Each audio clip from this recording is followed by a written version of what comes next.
Good evening, everyone. I hope you're all doing well. Welcome to T1 Academy Current Affairs classes. ఈరోజు current affairs క్లాసెస్లో భాగంగా మనం న్యూస్లో ఉన్న కొన్ని ముఖ్యమైన అంశాల గురించి మాట్లాడుకుందాం.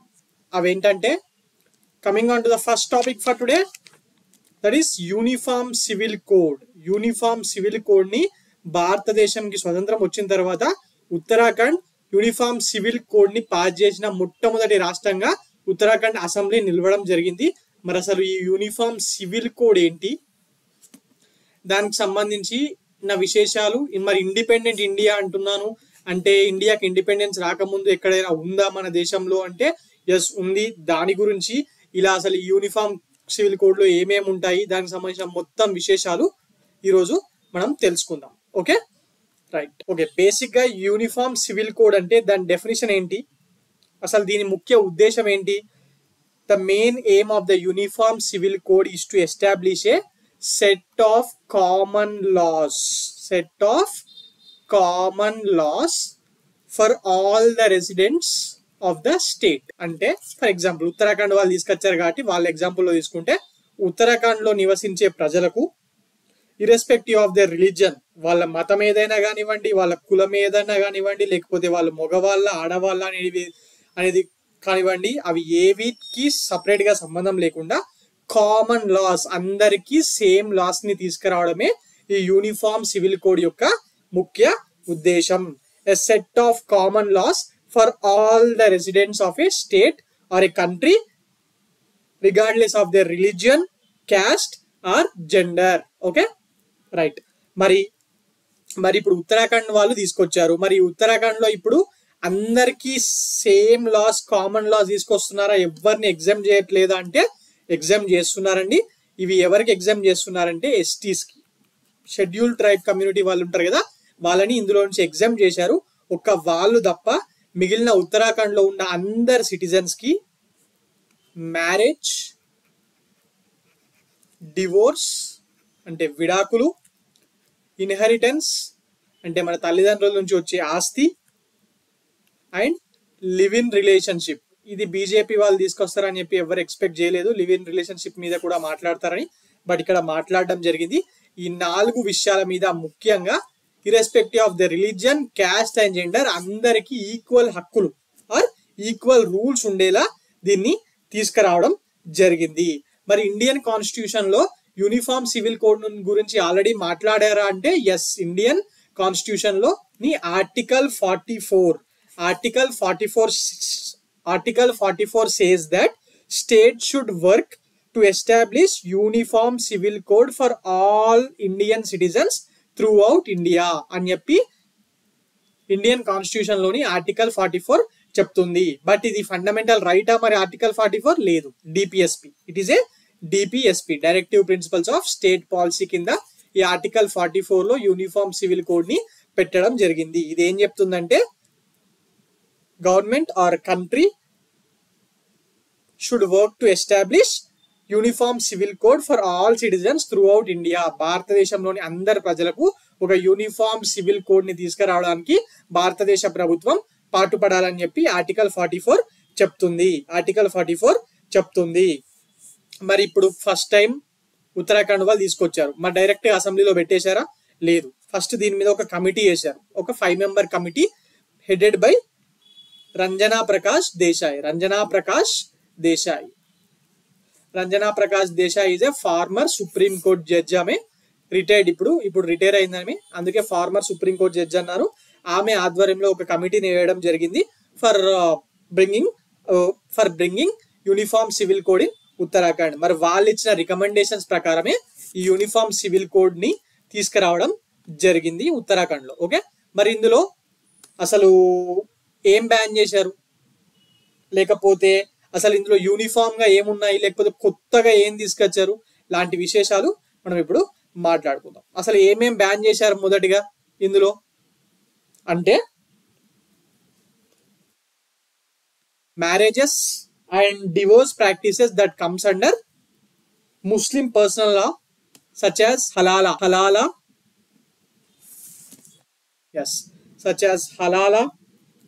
ఇదాత్, ట్రిపుల్ తలాక్, ఇవన్నిటిని నిషేధించడం జరిగింది. ఇదంటే ఏం లేదండి, ముస్లిం ఉమెన్ విడాకులు తీసుకున్న తర్వాత మళ్ళీ ఒక మ్యారేజ్ చేసుకోవడానికి కొన్ని నెలల పాటు ఆగాల్సి ఉంటుంది. అదే ముస్లిం మగవాళ్ళకు ఉండదు, వాళ్ళు స్పాట్ లో చేసేసుకోవచ్చు. దాన్నే ఇదా సిస్టమ్ అంటారు. దాన్ని అబాలిష్ చేస్తుంది ఇప్పుడు ఈ యాక్ట్. ఓకే, అలాగే హలాలాని, ఇదాత్ని, త్రిబుల్ తలాక్ ని ఈ యాక్ట్ అబాలిష్ చేస్తుంది. అలాగే చైల్డ్ మ్యారేజెస్, చిన్న వయసులోనే పిల్లలకు పెళ్లిళ్ళు చేయడం, అలాగే పాలిగామి అంటే మగవాళ్ళు ఒకటికి మించి ఎక్కువ మ్యారేజెస్ చేసుకునేది ఉంది కదా, వాటన్నిటిని ఇది బ్యాన్ చేస్తుంది. ఓకే, ఈ యూనిఫామ్ సివిల్ కోడ్ అనేది అక్కడ బ్యాన్ చేస్తుంది. ముఖ్యంగా ఇవన్నీ ముస్లిం కమ్యూనిటీలోనే ఎక్కువగా ఉండేవండి. చైల్డ్ మ్యారేజెస్ వేరే వాటిలో జరిగిన ముస్లిం ఉమెన్స్ లోనే ఎక్కువగా ఉంటుంది. దుబాయ్ షేక్లకు చిన్న పిల్లల్ని అమ్మేసిర్రు అని చెప్పి మనం చాలాసార్లు పేపర్లో చూస్తూ ఉంటాం కదా, అదే ఈ ముస్లిమ్స్ లో చైల్డ్ మ్యారేజ్ విషయం ఎక్కువగా ఉండేది, ముఖ్యంగా పూర్ ముస్లిం ఉమెన్ లో. అలాంటివి ఇక్కడ తీసేయడానికి దీన్ని తీసుకురావడం జరిగింది.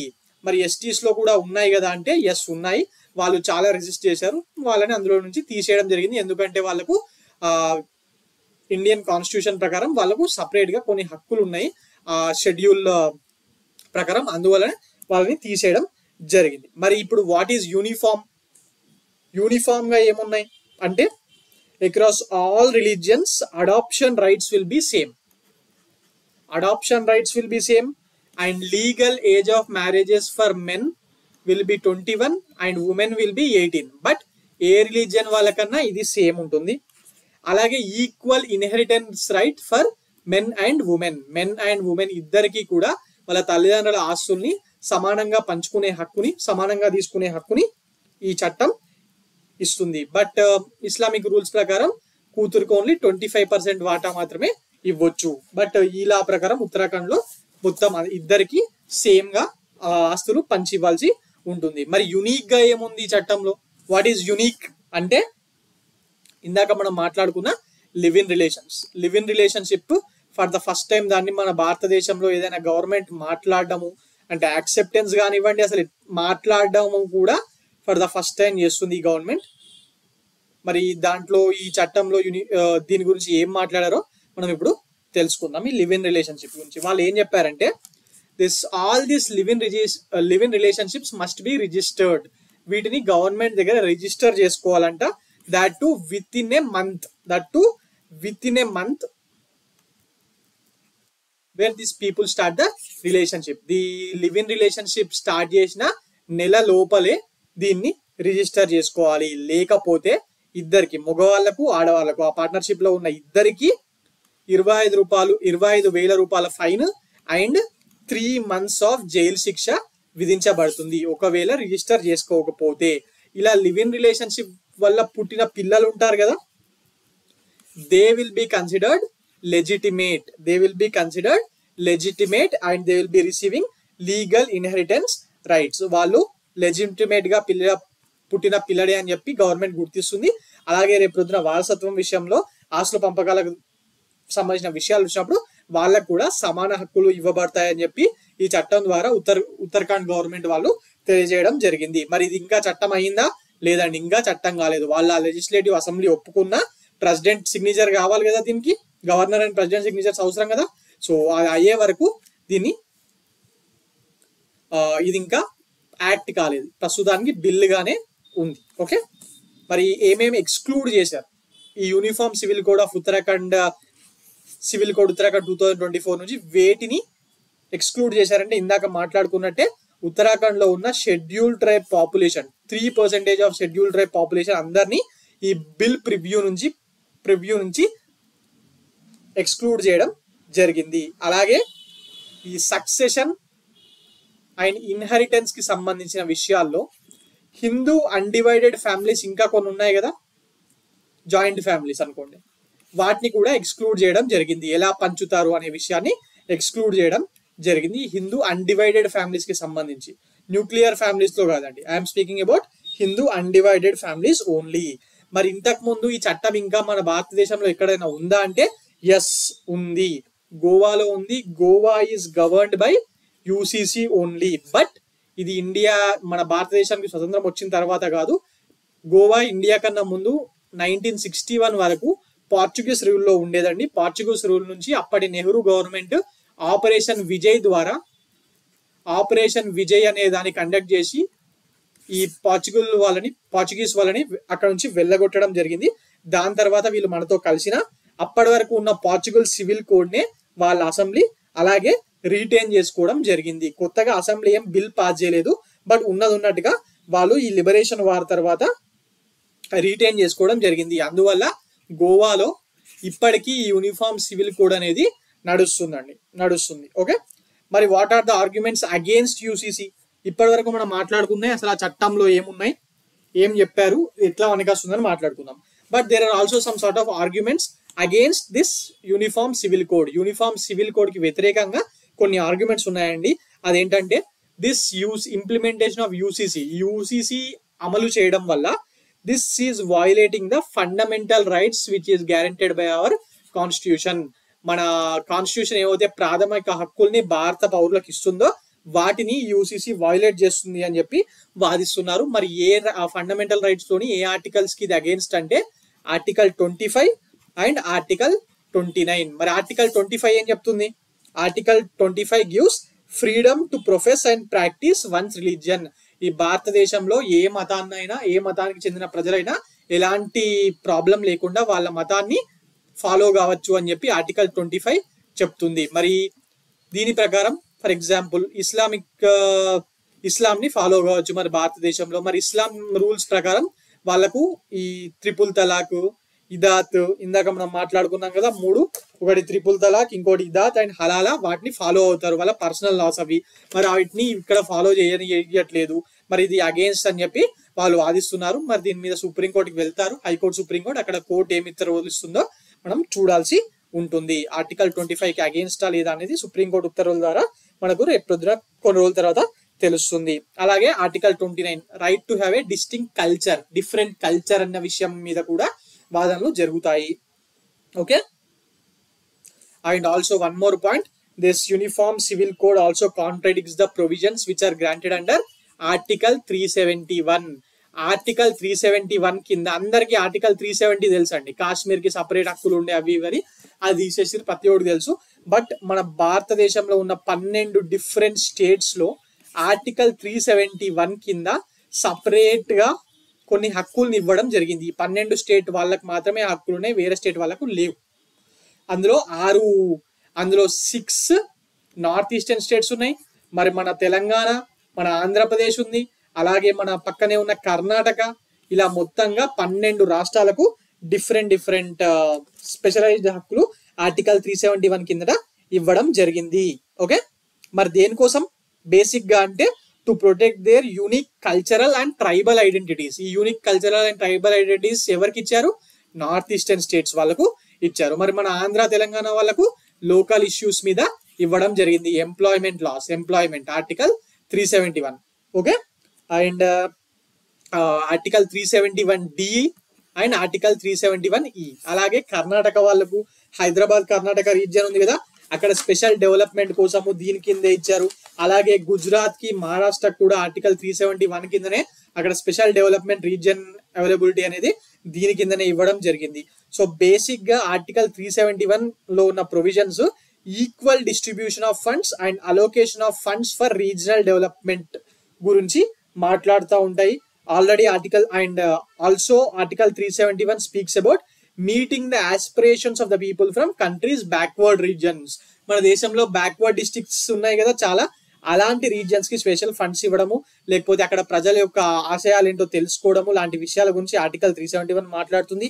అలాగే to protect the cultural and economic interest of tribal people. ఇది నార్త్ ఈస్టర్న్ స్టేట్స్ కి సంబంధించింది. అక్కడ కూడా చాలా ఏరియాలు ఉన్నాయండి. అరుణాచల్ ప్రదేశ్, మిజోరాం ఇలాంటి ఏరియాల్లో బయట వాళ్ళు వెళ్ళి భూములు కొనడం అనేది కుదరదు. ఎలాగైతే ఆర్టికల్ 370 కింద జమ్మూ కాశ్మీర్ లో కుదరలేదో, కొన్ని ఏరియాస్ లో, అరుణాచల్ ప్రదేశ్ లోని కొన్ని ఏరియాస్ లో ఇప్పటికీ మనం వెళ్ళి కొనడం కుదరదు. ఎందుకంటే ట్రైబల్ పీపుల్. ఆ అరుణాచల్ ప్రదేశ్ అనేది ఎందుకండి, తెలంగాణలో కూడా ఫర్ ఎగ్జాంపుల్ ఆదిలాబాద్ లో ఉండే ట్రైబల్ ఏరియాస్ ఉన్నాయి. ఆదిలాబాద్ ఆ చుట్టుపక్కల ఉన్న ట్రైబల్ ఏరియాస్ ఉన్నాయి. అక్కడ మన 1/70 యాక్ట్ వల్ల వేరే వాళ్ళు అక్కడికి వెళ్ళి భూములు కొంటామంటే గవర్నమెంట్ రూల్స్ ప్రకారం కుదరదు. ఒకవేళ కొన్నా కూడా రేపు పొద్దున ఏదో ఒక రోజు గవర్నమెంట్ గుంజేసుకుంటుంది, రైట్? సో ఇలాంటివి మన భారతదేశం యూనిటీ ఇన్ డైవర్సిటీ అనుకోండి. యూనిటీ ఇన్ డైవర్సిటీ చాలా ఎక్కువగా ఉంటుంది. సో ఆ డైవర్సిటీని మన వాళ్ళు ఎంకరేజ్ చేయడం కోసము, దాన్ని ఉంచడం కోసం ఇలాంటి స్పెషల్ రైట్స్ అనేటివి ఇవ్వడం జరిగింది. ఓకే రైట్, ఇదండి దీనికి సంబంధించిన టోటల్ ఇన్ఫర్మేషన్. అన్ని పాయింట్స్ నేను ఇక్కడ కవర్ చేశాను. మీరు ఇది ఒక్కసారి ఇక్కడ చూసుకుంటే సరిపోతుంది. మళ్ళీ దీనికి సంబంధించి చదవాల్సిన అవసరం ఏమీ లేదు. Right, now coming on to the next topic for today, that is Nagoba జాతర. నాగోబా జాతర న్యూస్ లో ఉంది. మరి ఎందుకు న్యూస్ లో ఉంది? ఈ రోజు నుంచి, దట్ ఈస్ ఫిబ్రవరి 9th నుంచి నాగోబా జాతరని నిర్వహించబోతున్నారు. ముఖ్యంగా ఈ నాగోబా జాతర అసలు ఎక్కడ నిర్వహిస్తారు? నాగోబా జాతర ఎక్కడ నిర్వహిస్తారు? ఈ నాగోబా జాతరలోని ప్రస్తుత ఆదిలాబాద్ జిల్లా, పూర్వపు ఆదిలాబాద్ జిల్లాలోని ఇంద్రవల్లి మండలం. ఇంద్రవల్లి అందరికి తెలుసు కదా. 1981లో వీళ్ళ మీద, ఇంద్రవల్లి గిరిజనుల మీద పోలీస్ కాల్పులు తెలంగాణ మూమెంట్ జరిగిన వాళ్ళకు తెలిసే ఉంటుంది. ఈ ఇంద్రవల్లి మండలంలోని కేస్లాపూర్ అనే గ్రామంలో ఈ నాగోబా జాతరను ప్రతి సంవత్సరం గోండ్స్ అనేది ట్రైబల్ గ్రూప్స్ అండి, అంటే గిరిజన తెగ. ఈ గోండులు ప్రతి సంవత్సరం పుష్యమాసంలో బహుళ అమావాస్య రోజున జరుపుకుంటూ ఉంటారు. మరి ముఖ్యంగా ఈ నాగోబా జాతరను గోండు గిరిజన జాతికి చెందిన మోస్రం వంశీయులు దీన్ని నిర్వహిస్తా ఉంటారు. మరి ఇది తెలంగాణ రాష్ట్రంలో సమ్మక్క సారక్క జాతర తర్వాత తెలంగాణ రాష్ట్రంలో అతిపెద్ద గిరిజన పండగ. మరి రీసెంట్ గా ఈ టెంపుల్ ఉంది కదా, దీన్ని రీసెంట్ గానే మోస్రం వంశీయులు వాళ్ళ సొంత ఖర్చుతో 5 కోట్ల రూపాయల నిధులు సమకూర్చుకొని దీన్ని 2 years కిందట నిర్మించడం జరిగింది. మరి దీనికి ఓన్లీ తెలంగాణ నుంచి మాత్రమే గోండ్లు హాజరవుతారా? గోండ్లనే కాదు, చుట్టుపక్కల ఉన్న అన్ని రకాల గిరిజనులు, అలాగే మన పాలిటీషియన్స్, డిఫరెంట్ పీపుల్ కూడా వెళ్తా ఉంటారు. మరి మన తెలంగాణ నుంచి, మన ఏపీ నుంచి, పక్కనే ఉన్న మహారాష్ట్ర నుంచి, మధ్యప్రదేశ్ నుంచి, ఛత్తీస్గఢ్ నుంచి అండ్ జార్ఖండ్ తదితర రాష్ట్రాల నుంచి కూడా గిరిజనులు పెద్ద ఎత్తున తరలి వస్తూ ఉంటారు. ముఖ్యంగా ఈ మోస్రం వంశీయులు అటు మహారాష్ట్రలో కూడా ఉన్నారు, వాళ్ళు వస్తూ ఉంటారు. మరి ఈ జాతరకి ఈసారి తెలంగాణ గవర్నమెంట్ 20 lakhs రూపీస్ కేటాయించిందంట. 20 lakhs రూపీస్ కేటాయించింది. ఓకే, అండ్ ఇప్పుడు మనం ఈ నాగోబా జాతర గురించి దానికి సంబంధించిన విషయాల గురించి మనం మాట్లాడుకుందాం. ఓకే రైట్, మెయిన్ గా నాగోబా అంటే నాగదేవత అని అర్థం. ఇక్కడ ఫోటో ఉంది కదా, నాగోబా అంటే నాగదేవత అని అర్థం. ఓకే, సో ఈ జాతర రోజున గోండులు ఫస్ట్ అసలు ఈ జాతరకు వాటర్ తీసుకురావాలి కదా. ఈ జాతర కోసము వాటర్ తీసుకురావడానికి మోస్రం వంశీయులు ఎక్కడి వరకు వెళ్తారు తెలుసా? ఇక్కడెక్కడో పక్కనే ఉండే చెరువు నుంచి తీసుకురారు వాళ్ళు. అక్కడి నుంచి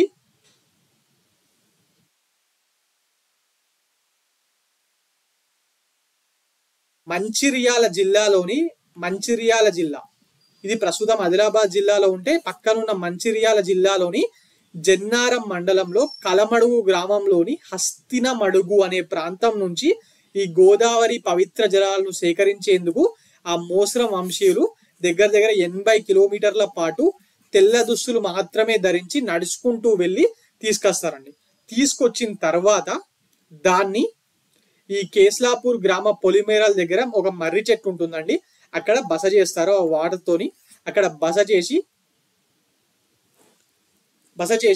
అక్కడ ఈ జాతర ఫస్ట్ రోజు వాళ్ళ తూమ్ పూజలు చేస్తూ ఉంటారు. తూమ్ పూజలు అంటే ఏంటంటే వాళ్ళ చనిపోయిన పెద్ద వాళ్ళ యొక్క కర్మకాండలు చేస్తూ ఉంటారు. దాని తర్వాత శుక్రవారం రోజున అమావాస్య రోజున ఈ తీసుకొచ్చిన ఈ వాటర్ తోని నాగోబాకు కడిగి మహాపూజలు నిర్వహిస్తా ఉంటారు. ఓకే, మహాపూజలు నిర్వహిస్తా ఉంటారు. మరి అలాగే అసలు ఈ నాగదేవతను ఎందుకు పూజిస్తారంటే, ఈ నాగదేవతను పూజించడం వల్ల పంటలు బాగా పండుతాయని, శాంతి విరాజిల్లుతుందని, రోగాలు పోతాయని అక్కడ గోండుల నమ్మకం. ఓకే, అలాగే ఈ జాతర చివరి రోజున గిరిజన దర్బార్ కూడా జరుగుతూ ఉంటుంది. గిరిజన దర్బార్ 12th రోజు. ఓకే, 12th రోజు. సో ఇది గిరిజన దర్బార్ ఎందుకు జరుగుతుందంటే 1940లో మనము తెలంగాణ మూవ్మెంట్ జరిగేటప్పుడు గిరిజన పోరాట యోధుడైన కొమరం భీం పోరాటం గురించి చదువుతూ ఉంటాం కదా. మరి కొమరం భీం పోరాటం ఆయన వీరమరణం తర్వాత అప్పటి నిజాం మీర్ ఉస్మాన్ అలీ ఖాన్ అసలు గిరిజనుల్లో ఈ గోండుల్లో మా ప్రభుత్వం మీద నా రాజ్యంలో ఇంత అసంతృప్తి ఎందుకు ఉంది, అసలు ఈ తిరుగుబాటు ఎందుకు వచ్చింది అనే విషయాన్ని పరిశోధన చేయడం కోసము అప్పటి ఫేమస్ ఆంథ్రోపాలజిస్ట్ అయిన హైమండార్ఫ్, ఈ హైమండార్ఫ్ లండన్ లో ఉండేవాడు, but he's from Austria దేశస్థుడైన Haimendorf ను తీసుకురావడం జరిగింది. ఆయన ఈ గిరిజనులు ఉండే ప్రదేశానికి వెళ్ళి వాళ్ళతో కలిసిపోయి వాళ్ళకు అసలు ఏం సమస్యలు ఉన్నాయి, వాళ్ళ విద్యకు సంబంధించిన విషయాలు, ఇతర సమస్యలు పరిష్కారాలకు కొన్ని సూచనలు చేశాడు ఈయన. ఓకే, అండ్ ఆయననే ఈ నాగోబా జాతర సందర్భంగా గిరిజనులు ఎక్కువగా కేస్లాపూర్ లో కలుసుకుంటారని ఆ రోజున గిరిజన దర్బార్ను ఏర్పాటు చేయాలని చెప్పి ఆయన 1942లో సూచించడం జరిగింది. మరి అప్పటి నుంచి ఇప్పటి వరకు ప్రతి సంవత్సరం ఆ జిల్లా కలెక్టరు, ఎస్పీ, అక్కడ ఎమ్మెల్యేలు వీళ్ళందరూ వెళ్ళి అక్కడ గిరిజన దర్బార్ను ప్రతి సంవత్సరం నిర్వహిస్తూ ఉంటారు. మరి ఈ ఇయర్ కూడా అక్కడి కలెక్టరు, ఎస్పీ అండ్ జిల్లా ఇన్ఛార్జ్ మంత్రి సీతక్క అండ్ లోకల్ ఎమ్మెల్యేస్ అందరూ కూడా హాజరవుతున్నారు.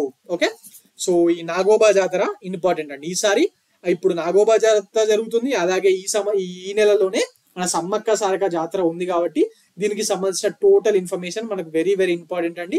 అటు టిఎస్పిఎస్సి ప్రిలిమ్స్ లో, గ్రూప్ 1 ప్రిలిమ్స్ లో అడుగుతారు, అలాగే మెయిన్స్ లో కూడా ఈ నాగోబా జాతర లేకపోతే ఈ జాతరకు సంబంధించిన విషయాల మీద తెలంగాణ మూవ్మెంట్ లో భాగంగా లేకపోతే తెలంగాణ హిస్టరీలో భాగంగా ఎగ్జామ్స్ లో క్వశ్చన్ రావచ్చు. అలాగే గ్రూప్ 2 లో, గ్రూప్ 3 లో అన్ని ఎగ్జామ్స్ లో దీని మీద మీరు క్వశ్చన్ ఎక్స్పెక్ట్ చేయొచ్చు, ఖచ్చితంగా ఎక్స్పెక్ట్ చేయొచ్చు. Right, now coming on to the next topic for today, that is repo rate. Repo rate news లో ఉంది. ఎందుకు న్యూస్ లో ఉంది? రీసెంట్ గా బై మంత్లీ మీటింగ్ జరిగింది కదా, మానిటరీ పాలసీ కమిటీ రివ్యూ జరిగింది కదా. బై మంత్లీ ఎవ్రీ 2 months ఒకసారి చేస్తున్నారు, ఇప్పుడు సంవత్సరంలో 6 సార్లు చేస్తున్నారు. మరి దానికి సంబంధించి నా మీటింగ్ జరిగింది. మరి RBI for the 6th time, ఇది లైన్ గా 6వసారి అంట, kept its policy rate unchanged. Monetary policy committee వాళ్ళు రివ్యూ మీటింగ్ చేసి 6వసారి కూడా వాళ్ళ రెపో రేట్ ని, దట్ ఈస్ పాలసీ రేట్ అనుకోండి, లేకపోతే పాలసీ రేట్ ని రెపో రేట్ అని చెప్పి పిలుస్తూ ఉంటారు, దాన్ని చేంజ్ చేయకుండా అలాగే 6.5% గా ఉంచేయడం జరిగింది. మరి రెపో రేట్ అంటే ఏంటి? Repo rate basically the interest rate at which banks borrows funds from RBI. Banks ఎంత అయితే ఇంట్రెస్ట్ రేట్ కి వాళ్ళ అవసరానికి ఆర్బిఐ నుంచి డబ్బు అప్పుగా తీసుకుంటారో దాన్నే రెపో రేట్ అంటూ ఉంటారు. And this is for short term అవసరాల కోసం మాత్రమే తీసుకుంటా ఉంటారు. మరి దీన్ని 6.5 కి పెట్టడానికి రీజన్ ఏంటి? Because RBI wanted to checkmate the inflation. Inflation ని 4% కి కట్టడి చేయడానికి ఆర్బిఐ వాళ్ళు ట్రై చేస్తున్నారు. లాంగ్ టర్మ్ లో ఇన్ఫ్లేషన్ ని 4% ని కట్టడి చేయడానికి ట్రై చేస్తున్నారు. అందువల్లనే రెపో రేట్ ని పెంచకుండా అలాగే ఉంచడం జరిగింది. మరి రెపో రేట్ పెంచితేమో రెపో రేట్ ని అలాగే ఉంచడం జరిగింది. ఓకే, మరి ఇన్ఫ్లేషన్ ఇప్పుడు ఎంత ఉంది? As per MPC monetary policy committee వాళ్ళ ప్రొజెక్షన్ ప్రకారమే ఈ ఇయర్ ఇన్ఫ్లేషన్ 5.4% గా ఉండబోతుందంట. అండ్ వాళ్ళు నెక్స్ట్ ఇయర్ 2025-26 వాళ్ళకి దాన్ని 4.5% కి తీసుకురావడానికి టార్గెట్ గా పెట్టుకున్నారు. మరి గ్రోత్ రేట్ గురించి కూడా మాట్లాడారు కదా, వృద్ధి రేటు. చూడండి, ఇన్ఫ్లేషన్ అంటే ద్రవ్యోల్బణం అండ్ గ్రోత్ రేట్ అంటే వృద్ధి రేటు. మరి ఈ ఇయర్ వృద్ధి రేటు 7% ఉంటుందని చెప్పి వీళ్ళు అంచనా వేయడం జరిగింది. ఓకే, ఎప్పుడైనా ఆర్బిఐ వాళ్ళ మానిటరీ పాలసీ కమిటీ రిపోర్ట్ వచ్చిందంటే మొత్తంగా ఎంతమంది ఉంటారు ఇందులో? ఈ మానిటరీ పాలసీ కమిటీలో మొత్తంగా 6 ఉంటారు. ముఖ్యంగా ఇది దేన్ని టార్గెట్ చేస్తుందంటే అయితే గ్రోత్ రేట్ ని లేకపోతే ఇన్ఫ్లేషన్, ఈ 2 విషయాలనే ముఖ్యంగా ఇది టార్గెట్ చేసి దాని మీదనే వాళ్ళ policy rate and repo rate ని డిసైడ్ చేస్తా ఉంటుంది. ఇప్పుడు 5.4 ఇన్ఫ్లేషన్ ఉంటుంది అని చెప్పి ఈ సంవత్సరం ఆయన ఎక్స్పెక్ట్ చేస్తాడు కదా, దానికి కూడా రీజన్ చెప్పాడు. ఎందుకంటే యుద్ధాలు, ఇటు వెస్ట్ ఏషియాలో యుద్ధాలు జరుగుతున్నాయి, అటు రష్యా యుక్రెయిన్ లో యుద్ధాలు జరుగుతున్నాయి. ఈ యుద్ధాలు ఎటు నుంచి ఎటు తిరిగినా ఇటు మనకు ఫ్యూయల్ రావడం ఆగిపోతుంది, అలాగే అటు సైడ్ నుంచి గోధుమ పిండి అండ్ ఈ మధ్య న్యాచురల్ గ్యాస్ ఇవన్నీ కొంటున్నాం కదా, ఫెర్టిలైజర్స్, ఇవన్నీ రేట్ల మీద ఎఫెక్ట్ పడతాయి కదా. సో ఈ అనిశ్చితిగా ఉన్న భౌగోళిక రాజకీయ పరిస్థితులు అంటే జియోపొలిటికల్ ఇష్యూస్, వరల్డ్ వైడ్ గా ఉన్న జియోపొలిటికల్ ఇష్యూస్ ఒకటి. రెండోది ఋతుపవనాలు, వర్షాలు ఎట్లా పడతాయి అన్న దాని మీదకి వెళ్ళి ఎక్కువ వర్షాల తక్కువ వర్షాల అన్న దాని మీదకి వెళ్ళి ఈ ఇన్ఫ్లేషన్ అనేది ఆధారపడి ఉంటుంది. ఇప్పటికైతే మేము అంతా కరెక్ట్ గా ఉంటుంది అని ఎక్స్పెక్ట్ చేస్తూ 5.4% ని ఇస్తున్నామని చెప్పి మన ఆర్బీఐ గవర్నర్ అయిన శక్తికాంత దాస్ తెలపడం జరిగింది. ఓకే, మరి which is the organization which gives this monetary policy report అంటే మానిటరీ పాలసీని ఎవరిస్తారు? ఆర్బీఐ మానిటర్ చేస్తుంది. మరి ఫిస్కల్ పాలసీని government of India. Right, now coming on to the next topic for today, that is Jasprit Bumrah news లో ఉన్నాడండి. మరి ఎందుకు న్యూస్ లో ఉన్నాడంటే he became the first Indian pacer to reach number 1 in ICC test rankings. First Indian pacer అంటున్నాడు, first Indian bowler కాదు. ఎందుకంటే ఈయన కన్నా ముందు Indian bowlers, that is spinners, ముఖ్యంగా బిషాన్ సింగ్ బేడి, రవిచంద్రన్ అశ్విన్ అండ్ రవీంద్ర జడేజా, వీళ్ళు ముగ్గురు కూడా ఇంతకు ముందు టెస్టుల్లో భారత్ తరపున నంబర్ 1 ప్లేయర్స్ గా ఉండడం జరిగింది. But he is the first Indian pacer, that is fast bowler. ఇప్పటి వరకు ఇండియా నుంచి ఎవ్వరు కూడా టెస్టుల్లో మొట్టమొదటి ప్లేస్ లో ఎప్పుడూ లేరు. ఇంతకు ముందు 1980s లో కపిల్ దేవ్, మన legendary cricket player, allrounder and India's first world cup winning captain అయిన కపిల్ దేవ్ గారు 1980s లో సెకండ్ ప్లేస్ లో నిలవడం జరిగింది. అలాగే మన జహీర్ ఖాన్ ఉన్నాడు కదా, India's bowling Sachin Tendulkar, Zaheer Khan third place లో నిలిచాడు. అంతే తప్పితే ఫస్ట్ ప్లేస్ కి ఎవ్వరూ వెళ్ళలేదు. And so for the first time Jasprit Bumrah became the first Indian pacer to reach number 1 in ICC rankings in test cricket. Okay, and ఈయన ఎవరిని రిప్లేస్ చేశాడంటే ఇంతకు ముందు మన అశ్వినే ఉండేవాడండి వరల్డ్ ఐసీసీ ర్యాంకింగ్స్ లో. ఆయన థర్డ్ ప్లేస్ కి పడిపోయాడు, ఈయన ఫస్ట్ ప్లేస్ కి వచ్చాడు. మరి సెకండ్ ప్లేస్ లో రబాడా నిలవడం జరిగింది. ఓకే, రైట్, ఇంకొక పాయింట్ ఏంటంటే he also became the first ever bowler to reach number 1 in all 3 formats in his career. all 3 formats ఏవి? అటు టెస్టులు, ఇటు ఓడిఐలు, ఇటు T20లు. ఈ మూడుట్లో నంబర్ 1 ర్యాంకింగ్ కి చేరుకున్న మొట్టమొదటి బౌలర్ అట, ప్రపంచంలోనే మొట్టమొదటి బౌలర్ అయినా. మరి ఇంతకు ముందు ఎవ్వరు చేరుకోలేరు అంటే కొందరు బ్యాట్స్మెన్స్ చేరుకున్నారు అండ్ ఒక ఆల్రౌండర్ కూడా చేరుకున్నాడు. బ్యాట్స్మెన్ కేటగిరీలో కోహ్లీ, రిక్కీ పాయింటింగ్, వీళ్ళిద్దరూ ఓడిఐలు, T20లు అలాగే టెస్టుల్లో నంబర్ 1 ప్లేయర్ గా నిలిచారు. అలాగే ఆల్రౌండర్ కేటగిరీలో బంగ్లాదేశ్ కి చెందిన షకీబుల్ హసన్ కూడా 3 కేటగిరీలో ఫస్ట్ ప్లేస్ లో నిలిచాడు. బట్ బౌలర్లు ఇప్పటి వరకు ఎప్పుడు కూడా ఇలాంటి ప్లేస్ లో లేరు. ఒకటే ప్లేయర్ అటు టెస్టుల్లో, ఇటు ఓడిఐలో, T20లో ఉండడం అనేది జరగలేదు. మరి Jasprit Bumrah has become the first player in the international cricket. Okay,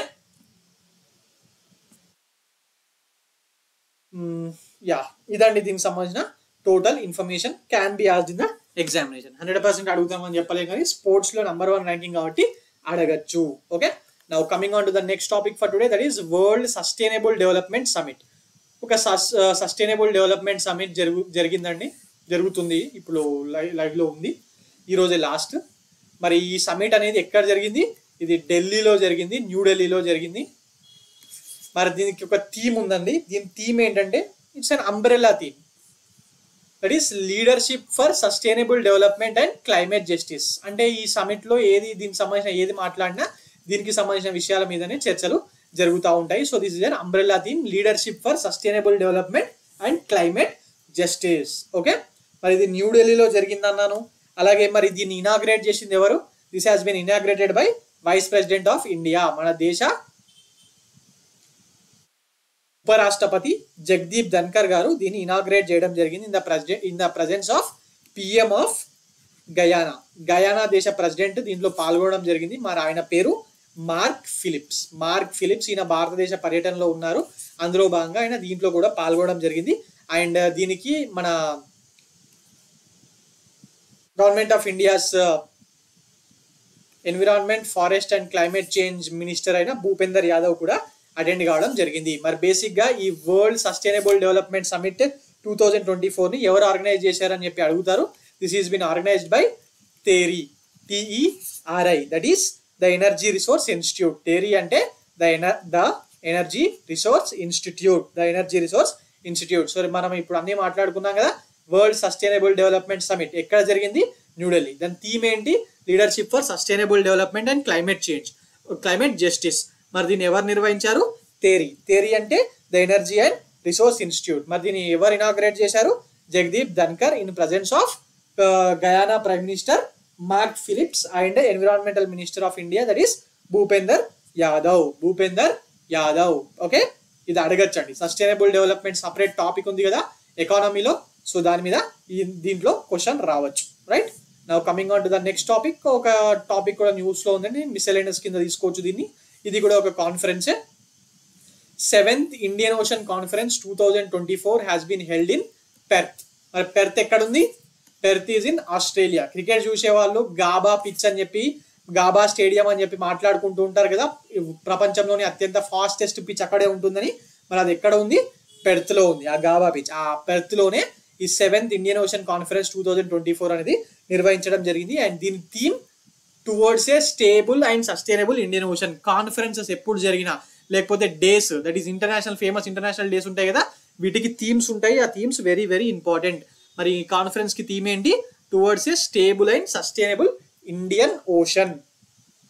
okay, మరి ఇది 7th కాన్ఫరెన్స్ ఇది జరగడం. మరి ఫస్ట్ కాన్ఫరెన్స్ ఎప్పుడు జరిగింది అంటే, this conference has been held in 2016 నుంచి ఈ కాన్ఫరెన్స్ ని నిర్వహిస్తున్నారు. మరి దీనికి ఎవరెవరు కలిసి నిర్వహిస్తున్నారు ఈ కాన్ఫరెన్స్ ని అంటే, in association with this Perth USA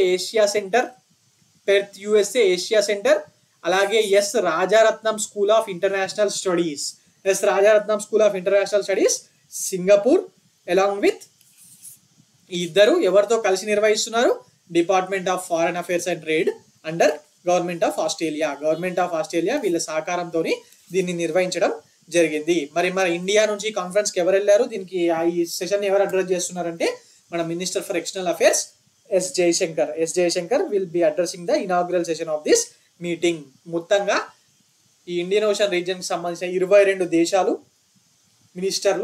దేశాల మినిస్టర్లు and officials from 6 multinational organisations like world bank, IMF, ఇవన్నీ మల్టీనేషనల్ ఆర్గనైజేషన్స్ కదా, అందుకు సంబంధించిన 6 మల్టీనేషనల్ ఆర్గనైజేషన్ సంబంధించిన అఫీషియల్స్ దీంట్లో పాల్గొంటా ఉంటారు. సో ముఖ్యంగా దీంట్లో ఏం చర్చిస్తారంటే, ఇండియన్ ఓషన్ కి సంబంధించిన సేఫ్టీ, సెక్యూరిటీ విషయాలు, అండ్ ఎక్కడైనా మినరల్స్ ఇలాంటి మైనింగ్ చేయాలనుకుంటే దానికి సంబంధించిన ఇష్యూలు, ఇవన్నీ ఆ ఇండియన్ ఓషన్ లో ఉన్న దేశాలు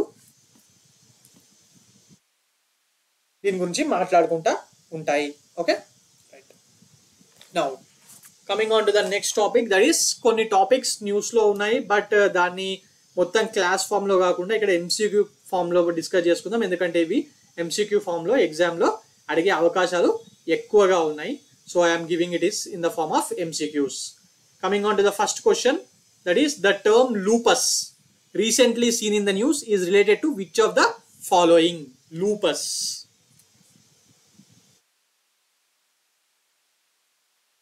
Okay, options ఏమి ఇచ్చాడు? autoimmune disease, a geological formation, satellite launched by ISRO, or an invasive plant. మరి lupus అనేది ఒక autoimmune disease అండి. lupus or SLE అని కూడా దీన్ని అంటా ఉంటారు. సో ఇది రీసెంట్ గా న్యూస్ లో ఉంది, ఎందుకంటే Australian researchers has recently developed a solution for this lupus. Okay, ఈ లూపస్ అనేది ఒక auto immune disease.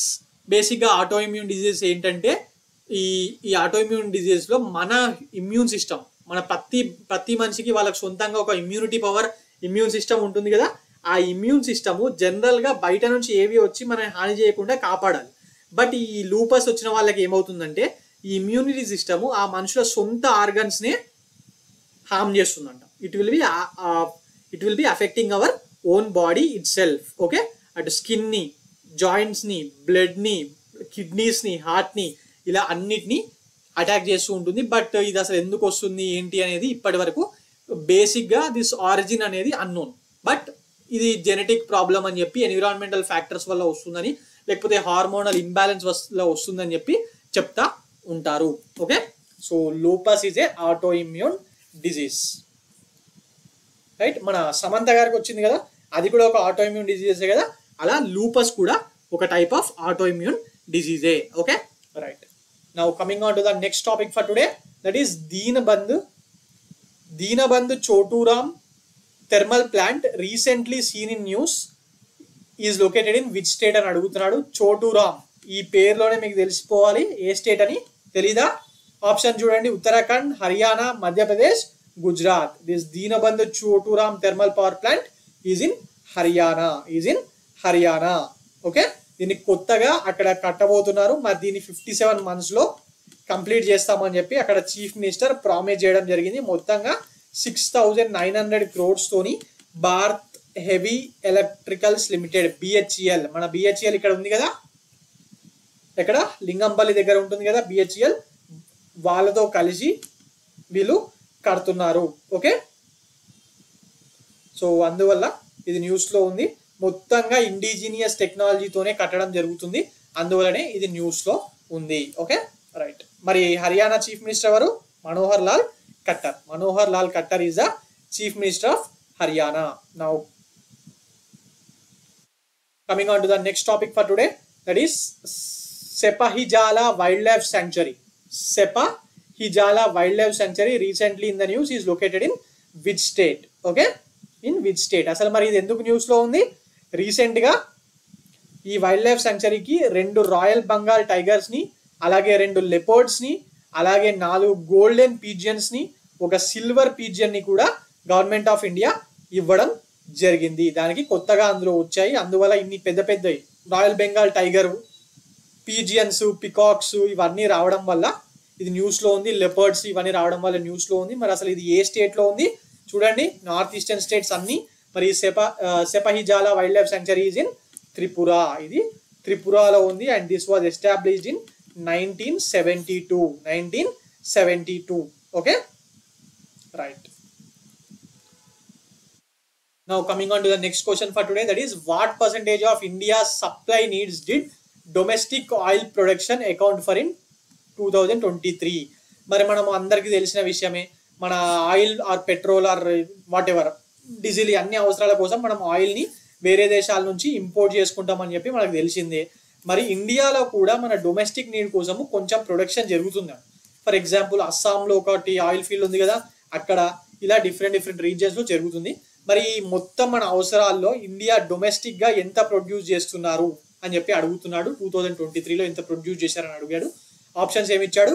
A 5%, B 10%, C 13%, D 20% and E 25%. మొత్తంగా ఎంత అంటే 13% మాత్రమే. ఎవ్రీ ఇయర్ చేంజ్ అవుతుంటుంది. ఇన్ బిట్వీన్ 13 to 15% మన వాళ్ళు ఇక్కడే తయారు చేస్తూ ఉంటారు. మిగిలిందంతా ముఖ్యంగా middle eastern countries and Russia. ఈ మధ్య రష్యా నుంచి కూడా మనము ఈ గ్యాస్ అనేది బాగా కొంటున్నాం కదా, వాళ్ళు తక్కువ రేటుగా ఇస్తున్నారు కాబట్టి. అంతకుముందు సౌదీ నుంచి, ఇరాన్ నుంచి, ఇరాక్ నుంచి, USA నుంచి, వెనుజులా నుంచి, ఇలా అల్జీరియా నుంచి, ఇలా డిఫరెంట్ కంట్రీస్ నుంచి కొనేవాళ్ళం. మన భారతదేశంలో ఈ కొనడం అనేది ఎక్కువగా ఉంటుంది. Okay, right. సో ఇదండి ఈ రోజు current affairs. For more current affairs like this, please visit T1 Academy and also please subscribe T1 Academy.